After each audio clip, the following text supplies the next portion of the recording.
उत्तर प्रदेश विधानसभा चुनाव का छठा चरण 10 जिलों की 57 सीटों पर हुआ।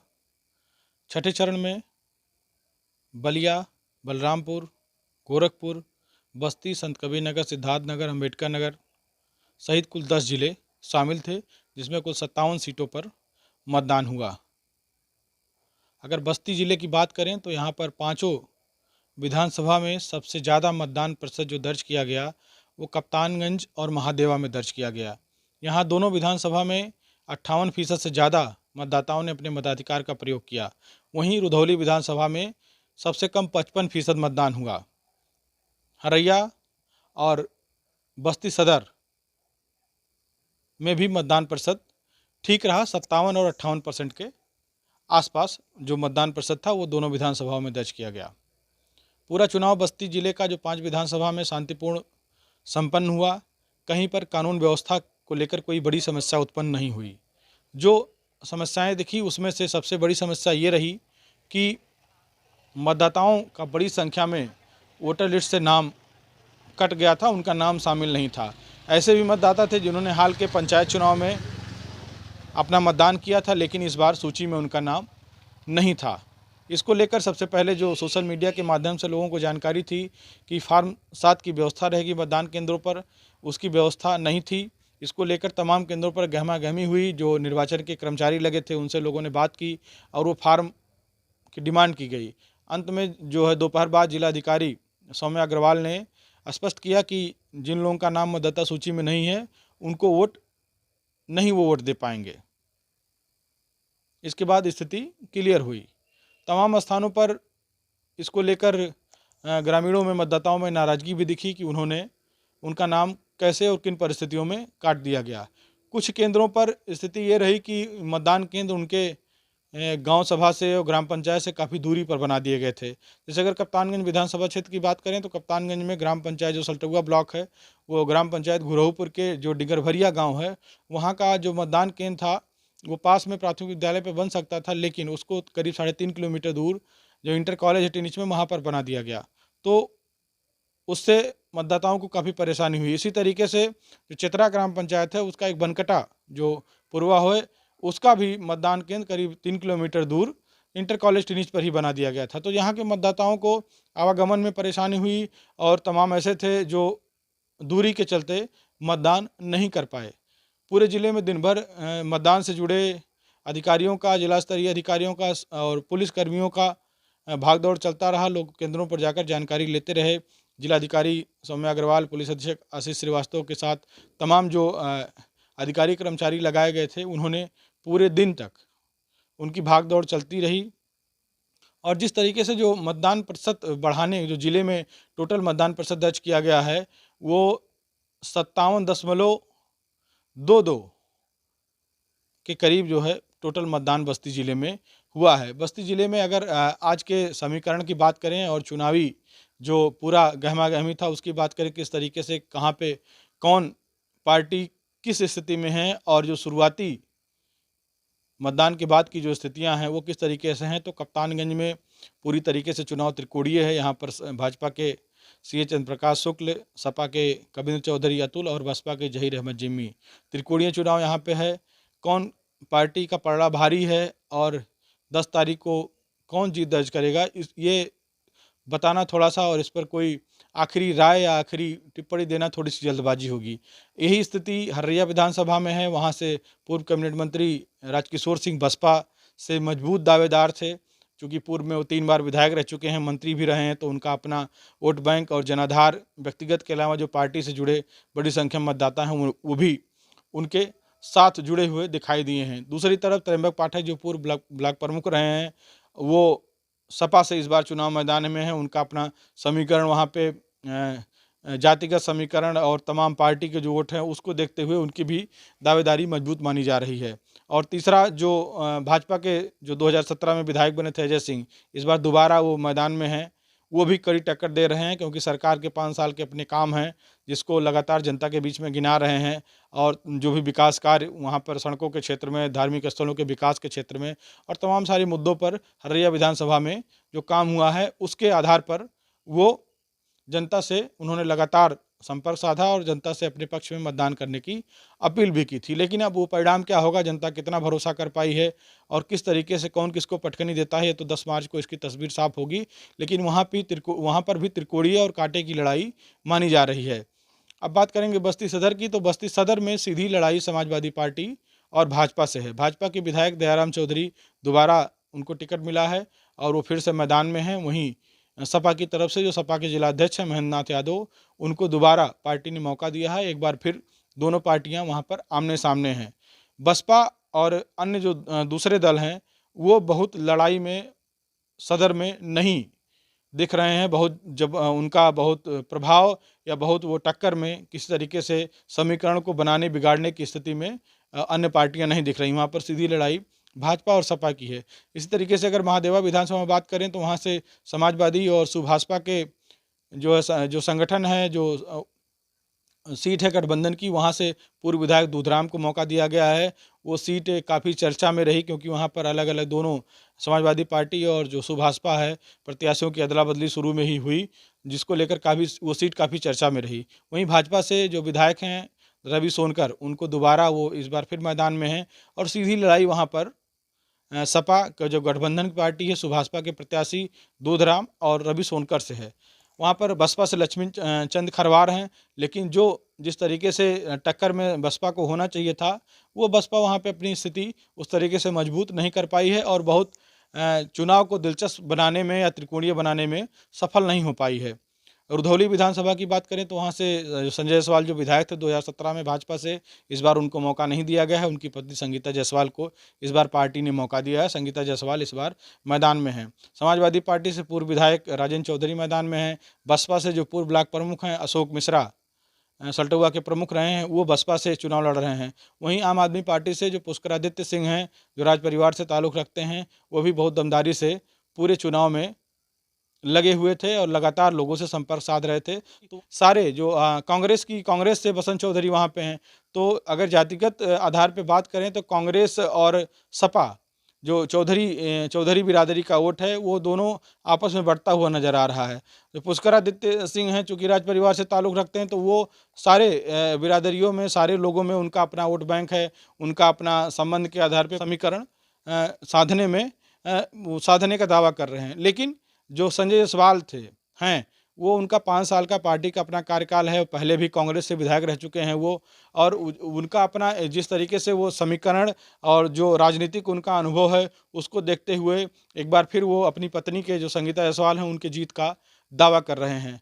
अब वहाँ पर किस तरीके से जो समीकरण जातिगत है वो सेट हुआ है, या किस तरीके से जो पब्लिक ने किन मुद्दों को लेकर वोट की है, या जो पुराना जिस तरीके से राजनीतिक लोगों की छवि रही है और अपना लोगों का वोट बैंक रहा है, उसको लेकर वोट किया है, वो काउंटिंग के बाद ही बहुत स्थिति क्लियर हो पाएगी। तो बस्ती जो पांचों विधानसभा का जो ओवरऑल जो मतदान परसेंटेज रहा, वो 57 से पार हो गया। हालांकि 2017 की तुलना में ये परसेंटेज कम रहा, क्योंकि इस बार प्रतिशत बढ़ाने के लिए मतदान का लगातार जिला प्रशासन लगा हुआ था। तमाम सरकारी गैर सरकारी संगठनों के द्वारा, विद्यालय के छात्र छात्राओं के द्वारा और समाज के अलग अलग वर्गों के द्वारा जागरूकता अभियान चलाया गया। लोगों से बढ़ चढ़कर वोटिंग करने की अपील की गई। हाल ही में जो है जिला प्रशासन की तरफ से एक जागरूकता बारात का भी आयोजन शहर क्षेत्र में किया गया, जिससे लोग बढ़ चढ़कर जो है मतदान में शामिल हों। लेकिन उसका बहुत कुछ असर देखने को इस तरीके से नहीं मिला कि जागरूकता अभियान का बहुत असर दिखा हो, और उससे जो मतदान प्रतिशत है वो 2017 की तुलना में बहुत लंबी छलांग लगा पाया हो। इसका दूसरा कारण ये भी जो देखने को मिला वो ये था कि तमाम जो गाँव में तमाम लोगों का जो वोटर लिस्ट से नाम कट गया। केंद्रों पर लोग आए, तमाम ऐसे मतदाता थे जो पंचायत चुनाव में जिन्होंने वोटिंग की थी और उम्मीद थी कि उनका नाम वोटर लिस्ट में होगा, लेकिन जब वो मतदान केंद्रों पर पहुंचे तो वहां पर उनका वोट नहीं था, लिस्ट में नाम नहीं था, और वहां पे फार्म 7 के लिए भी लोगों ने डिमांड की तो वो भी नहीं हो पाया और लोग वापस निराश होकर चले गए। महादेवा विधानसभा के गाँव में बड़ी संख्या में ग्रामीणों का नाम वोटर लिस्ट में नहीं था, वहाँ पे ग्रामीणों ने नाराज़गी भी जाहिर की। तो सारे विधानसभाओं में तमाम कुछ ही बूथ ऐसे होंगे, मतदान केंद्र होंगे, जहाँ पे इस तरीके की समस्या देखने को नहीं आएगी, जहाँ पर तमाम लोगों के नाम कट गए थे और उन लोगों के नाम कटे थे जिन्होंने हाल ही में जो पंचायत चुनाव संपन्न हुआ है उसमें उन्होंने वोटिंग की थी। तो ये एक समस्या देखने को मिली। दूसरी समस्या है कि तमाम मतदान केंद्र ऐसे थे, जैसा कि मैंने आपको बताया, कप्तानगंज के दो ग्राम पंचायतों के बूथ ऐसे थे जो जिनकी दूरी काफ़ी ज़्यादा थी। तो उससे भी लोगों को परेशानी हुई और कुछ ना कुछ जो मतदान प्रतिशत जो प्रभावित होने का कारण उसमें एक ये भी था। तो जिस तरीके से जागरूकता अभियान चलाया गया और तमाम सारे प्रयास किए गए, वो प्रयास बहुत हद तक रंग नहीं ला पाया और जो उम्मीद की जा रही थी कि परसेंटेज बढ़ेगा और ये जो रिकॉर्ड कायम होगा, वो नहीं हो पाया। तमाम मतदान केंद्रों पर शहरी क्षेत्र में सेल्फी पॉइंट बनाया गया था, लेकिन जो निर्वाचन में जुड़े सुरक्षाकर्मी थे, उन मोबाइल लेकर अंदर जाने के लिए मनाही थी कि आप मतदान केंद्र के अंदर मोबाइल लेके नहीं जा सकते। तो उससे भी मतदाताओं को, खास करके जो युवा मतदाता थे जो पहली बार वोट देने जा रहे थे, वो थोड़ा सा निराश हुए क्योंकि उनको सेल्फी पॉइंट पे सेल्फी लेने नहीं मिली। ग्रामीण क्षेत्रों के अगर कुछ केंद्रों की बात छोड़ दें तो जो व्हील चेयर का, जो दिव्यांग मतदाताओं के लिए व्हील चेयर की व्यवस्था होनी थी, नहीं हुई। या जो वयोवृद्ध हैं, बुजुर्ग हैं, वो अगर मतदान केंद्र पर आते हैं, उनको व्हील चेयर की या किसी ज़रूरत है तो वो नहीं हो पाई। शहरी क्षेत्रों में हालांकि जो प्रशासन के नज़र के सामने जो मतदान केंद्र थे शहरी क्षेत्रों में, वो वहाँ पर इस तरीके की व्यवस्था देखने को मिली, लेकिन ग्रामीण क्षेत्रों में ये सुविधाएं और संसाधन उपलब्ध नहीं हो पाए हैं। अब पूरा जो चुनावी जो समीकरण है बस्ती जिले का, ये पूरा ये रहा। बगल के अगर बस्ती सहित जो छठे चरण में जो 10 जिलों में जो मतदान हुआ है, उसमें जो बड़ी बड़ी सीटें हैं, उसमें अगर बात करें तो मुख्यमंत्री योगी आदित्यनाथ जो गोरखपुर सदर से इस बार चुनाव मैदान में हैं। ये पहला ऐसा चुनाव है कि जब दो मुख्यमंत्री विधानसभा के चुनाव लड़ रहे हैं। अखिलेश यादव ने मैनपुरी के करहल से जो चुनाव नामांकन किया था, उनकी वोटिंग हो चुकी है। दूसरा योगी आदित्यनाथ गोरखपुर के सदर से उन्होंने वोटिंग की है। तो जो छठे चरण में अगर बात करें तो गोरखपुर सदर एक बड़ी सीट है जहां से मुख्यमंत्री योगी आदित्यनाथ चुनाव मैदान में है। बगल जो बस्ती के बगल का जिला है सिद्धार्थनगर, वहां से इटवा से पूर्व विधानसभा अध्यक्ष माता प्रसाद पांडे समाजवादी पार्टी से इस बार मैदान में हैं। और भाजपा सरकार में बेसिक शिक्षा मंत्री है डॉक्टर सतीश द्विवेदी, दोनों का आमना सामना इस बार है। वहाँ पर कांटे की लड़ाई देखी जा रही है। इसके अलावा गोरखपुर सदर में मुख्यमंत्री हो गए। यहाँ पर इसके लिए कुशीनगर में जो स्वामी प्रसाद मौर्य जो भाजपा को छोड़कर, तमाम सारे कारणों से उन्होंने भाजपा को छोड़कर आखिरी में उन्होंने सपा का दामन थामा, तो वहाँ से वो चुनाव लड़ रहे हैं। वहाँ पर भी कांटे की लड़ाई देखी जा रही है। तो 2017 के चुनाव में अगर बात करें बस्ती मंडल की, तो बस्ती मंडल की 13 सीटों पर भाजपा और जो सहयोगी दल थे 13 की 13 सभी सीटों पर भाजपा ने अपना कब्जा जमाया था। इस बार परिणाम क्या होगा, किस तरीके से मतदाताओं ने वोट किया है और क्या मुद्दे रहे हैं, इसको लेकर भी चर्चा की गई। तमाम लोगों ने अपने अपने मुद्दे बताए कि वो विकास के नाम पे, रोजगार के नाम पे, महंगाई के नाम पे और राष्ट्रवाद के नाम पे तमाम अपने अपने मुद्दे गिनाए। लोगों ने बताया कि इन मुद्दों पे उन्होंने अपनी वोटिंग की है। लेकिन जो सबसे बड़ी बात निकल कर देखने में जो आ रही है और जो महसूस किया गया, वो ये है कि इस बार का पूरा चुनाव कोई परसेप्शन नहीं बन पाया। कोई बड़ा मुद्दा ऐसा नहीं था कि जो लंबे समय तक चाहे चुनावी जनसभाओं में या आम आदमी के बीच में या मतदाताओं के बीच में कोई ऐसा मुद्दा हो कि जो लंबे समय तक, कई दिनों तक हावी रहा हो, कई दिनों तक उस पर चर्चा हुई हो। चुनाव मुद्दे आते गए, 2 दिन 4 दिन, 1 दिन मुद्दा चला, फिर नया मुद्दा कोई आ गया।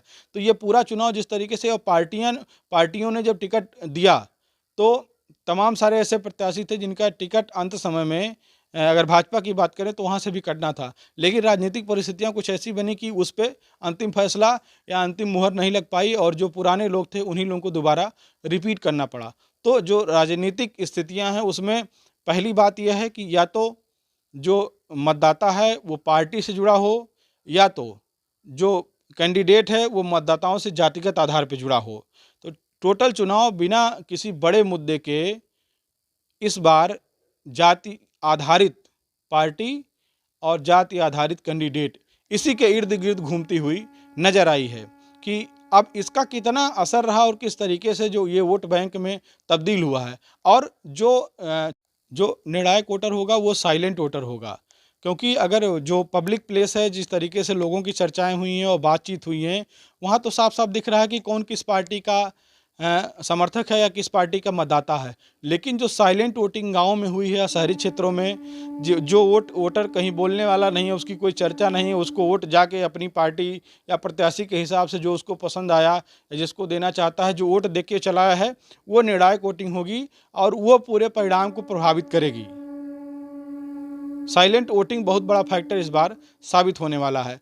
और अगर पूर्वांचल की बात करें तो 2017 के विधानसभा चुनाव में पूर्वांचल में एक तरीके से भाजपा ने पूरा वर्चस्व और कीर्तिमान कायम किया था। तो अगर पूर्वांचल में क्या इस बार दोबारा भाजपा वो इतिहास दोहरा पाएगी, या जिस तरीके से पूरा चुनाव देखा जा रहा है कि सीधी टक्कर में भाजपा और सपा है और दोनों अपने अपने दावे कर रहे हैं, बहुमत हासिल करने की बात कर रहे हैं, जनता किसके साथ जाती है, जनता क्या परिणाम लेकर 10 मार्च को आएगी, ये तो उस समय पता चलेगा। लेकिन अब पूरी लड़ाई, उत्तर प्रदेश विधानसभा चुनाव की पूरी लड़ाई 5वें, 6ठे और 7वें चरण पे पूरा फोकस हो गया है, क्योंकि 5वां 6वां चरण बीत गया है। अब आखिरी चरण बचा है और आखिरी चरण में 7 मार्च को वोटिंग होगी और उसके बाद 10 तारीख को मतगणना होगी। तो अब पार्टियां जो बड़े प्रमुख दल हैं जो इस चुनाव में एक दूसरे के आमने सामने टक्कर में और सीधी लड़ाई है, वो सपा बसपा की सीधी तौर पे देखी जा रही है। तो दोनों दलों का प्रयास ये है कि कैसे इन चरणों में जो बचे हैं वहाँ ज़्यादा से ज़्यादा सीटें हासिल की जाएँ। बस्ती से विवेक कुमार मिश्र की रिपोर्ट।